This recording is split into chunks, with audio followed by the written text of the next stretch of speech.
What's up, guys? In this video, I'm going to better define momentum to you. This is a concept that if you want to have success in your life, especially if you want to be a self-employed person, then you're going to have to really understand what momentum is, right? So momentum is when you've built up something in the past couple days, the past couple weeks, and that action makes it easier to do what you need to do right now, okay?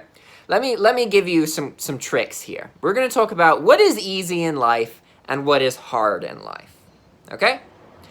Easy things are things that you did yesterday, you did the day before, and you did the day before that, and the weeks before that. You've done them so often, so frequently, that even if it seemed impossible in the beginning, now it's second nature. It's easy because you're in the habit of doing it.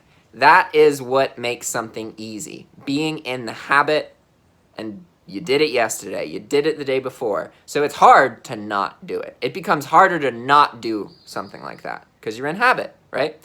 A hard thing to do is something that you haven't done yesterday, you haven't done the day before, you haven't been doing every single day.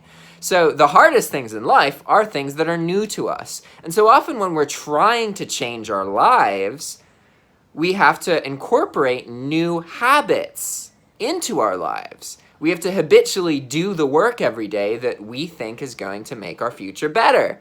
And this is quite hard because we haven't done it before. But don't confuse yourself because it's not actually hard. It's just new, okay? So basically, easy things are the things you've already done, and hard things are stuff that's new that you haven't done yet. And guess what? All hard things become easy, okay?